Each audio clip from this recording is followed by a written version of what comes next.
हिमाचल प्रदेश में केंद्रीय स्वास्थ्य मंत्री और भाजपा राष्ट्रीय अध्यक्ष जगत प्रकाश नड्डा के कांग्रेस सरकार पर मेडिकल डिवाइस पार्क को लेकर लगाए गए आरोपों पर मुख्यमंत्री के प्रधान मीडिया सलाहकार नरेश चौहान ने पलटवार किया है।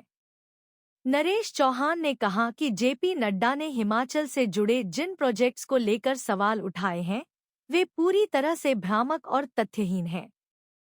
ऐसे महत्वपूर्ण पद पर बैठे व्यक्ति को प्रदेश के हित में बात करनी चाहिए, न कि राजनीति से प्रेरित बयानबाजी करनी चाहिए। उसका सबसे बड़ा कारण ये है कि पिछले कल भारतीय जनता पार्टी के वरिष्ठ नेता माननीय श्री जगत प्रकाश नड्डा जी, जो हिमाचल प्रदेश से हैं और भाजपा के राष्ट्रीय अध्यक्ष भी हैं और हेल्थ मिनिस्टर ऑफ इंडिया भी, वो पिछले दिन हिमाचल प्रदेश के दौरे में थे। उन्होंने कुछ बातें हिमाचल सरकार के बारे में की, कुछ प्रोजेक्ट्स के बारे में भी बात की कि हमने किस प्रकार दिल्ली से प्रोजेक्ट्स को अप्रूव कराया और उनको लेके हिमाचल प्रदेश सरकार का क्या रवैया रहा। इस तरह की बातें माननीय नड्डा जी ने मीडिया के ज़रिए कल जो बातें की, उसके बारे में हम कुछ बातें आपके ज़रिए उनको भी बताना चाहते हैं और प्रदेश की जनता के सामने भी कुछ फैक्ट्स रखना चाहते हैं कि जो प्रश्न नड्डा जी ने हमारी सरकार से किए हैं, उसका जवाब देना हमारा मैं समझता हूँ बहुत ज़रूरी है कि कोई ऐसी गलतफहमी जनता को नहीं होनी चाहिए। पहली बात तो ये है कि हमें इस बात की खुशी है कि जगत प्रकाश नड्डा जी हिमाचल प्रदेश से हैं और इस मुकाम तक पहुँचे हैं। ये अपने आप में बहुत बड़ी बात है, बहुत बड़ी उपलब्धि है। लेकिन साथ में एक चीज़ मैं और दरख्वास्त करना चाहूँगा आप लोगों के माध्यम से। जीवन में बहुत कम बार ऐसा मौका मिलता है कि आप छोटे राज्य से इतने बड़े पायदान पर पहुँचते हैं और लगातार आप 10 वर्षों से इस स्थान पे बने हुए हैं और उस जगह पहुँचने के बाद दुर्भाग्यपूर्ण नड्डा जी ने भी दौरे में जो आके राजनीतिक दृष्टि से जो बयानबाजी की, मुझे वो पर्सनली भी बहुत बुरा लगा कि उसके लिए तो आपके पास स्टेट में बहुत बड़ी फौज थी। राजनीतिक बयानबाजी के लिए भाजपा में कमी थोड़ी है हिमाचल प्रदेश के नेताओं की। आपका जो स्तर है राष्ट्रीय स्तर का, आपको उस स्तर से हिमाचल प्रदेश को देखना चाहिए और हिमाचल प्रदेश के लोगों के लिए काम करना चाहिए। जीवन में बहुत कम लोग ऐसे भाग्यशाली होते हैं जिनको ऐसे मुकाम में पहुंचने का मौका मिलता है। तो मेरी उनसे ये रिक्वेस्ट है कि आप अभी भी अपनी जिम्मेवारी को समझें और जिम्मेवारी के साथ प्रदेश के लोगों के लिए कुछ बड़ी योजनाओं की बात करें और जो प्रदेश के जो हक फंसे हुए हैं भारत सरकार के पास लगातार, उसको लेके नड्डा जी को सरकार की मदद करनी चाहिए और प्रदेश की जनता की मदद करनी चाहिए। ये बड़े बड़े सोच की बात मैं कर रहा हूँ। मैं उम्र से छोटा हूँ, मैंने जिक्र किया कि हम उन सभी उनका सम्मान करते हैं, फिर भी मेरी ये अपनी एक सोच थी कि मैं अपनी भावना को आप लोगों के माध्यम से नड्डा जी को ज़रूर व्यक्त करूं कि सर, ये मौका मिला है प्रदेश की सेवाओं को, लोगों की सेवाओं का मौका करने का है। आप छोटी राजनीति में मत फंसे। इस तरह की बयानबाजी करने के लिए आपके पास और बहुत सारी फौज है, उसका हम जवाब भी दे देंगे फैक्ट्स के साथ।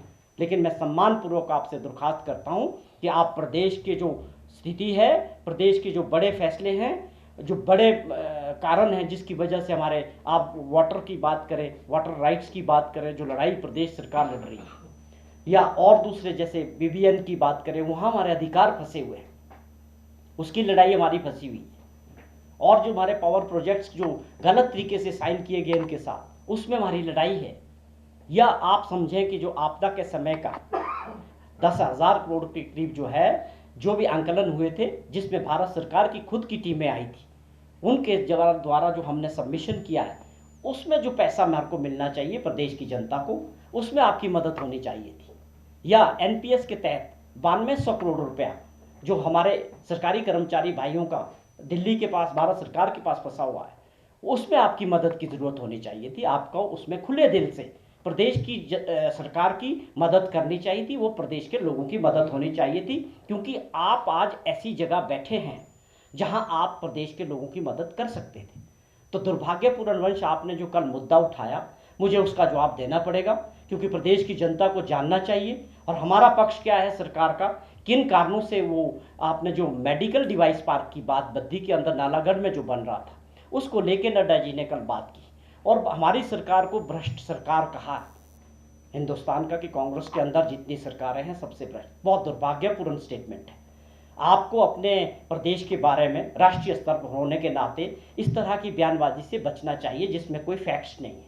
और बताएं कौन सा भ्रष्टाचार हुआ, ये खुले तौर पे बताना चाहिए कि कहाँ हुआ भ्रष्टाचार, किस सरकार में कौन भ्रष्टाचारी। ये 2.5 साल का समय होने वाला है हमारी सरकार को, आपको बताना चाहिए। कहीं भी बता दें, किसी भी एजेंसी को बता दें, हम इसको डंके की चोट पे पूछना चाहते हैं कि कौन से भ्रष्टाचार की बात नड्डा जी करके गए। और दूसरी बात जो सबसे 1983 से शिक्षा के क्षेत्र में अग्रणी Silver Bell Senior Secondary School Hiranagar Hamirpur पिछले 4 दशकों से शिक्षा जगत में एक अहम स्थान बनाए हुए है। श्रीमती शकुंतला निघाल के कुशल नेतृत्व में सिल्वर बेल्स की टीम द्वारा बच्चों को गुणात्मक शिक्षा प्रदान की जाती है, जिसमें बच्चों के सर्वांगीण विकास पर विशेष ध्यान दिया जाता है। I started the school in 1983 because there was a dire necessity for the English medium school that time. So previously I was hesitating, but still I started the school with 3 children, but it flourished on very well, and that was because of the cooperation of the staff as well parents. They did all the efforts to take the school up and flourish it very well, and we excelled in all the spheres, cultural activities, outdoor activities as well as the education activities. Super Magnet Group की सहभागिता से silver bell school में दी जाती है बच्चों को विभिन्न प्रतियोगी परीक्षाओं के लिए कोचिंग और नौनिहालों के लिए अत्याधुनिक सुविधा से युक्त बाल वाटिका की सुविधा भी उपलब्ध है। बच्चों के लिए स्कूल द्वारा ट्रांसपोर्ट की सुविधा 15 किलोमीटर के दायरे में दी जा रही है। गौरवमयी अतीत से सुनहरे भविष्य के निर्माण के लिए प्रतिबद्ध सिल्वर बेल्स स्कूल में आज ही अपने बच्चे के लिए सीट बुक करवाएं।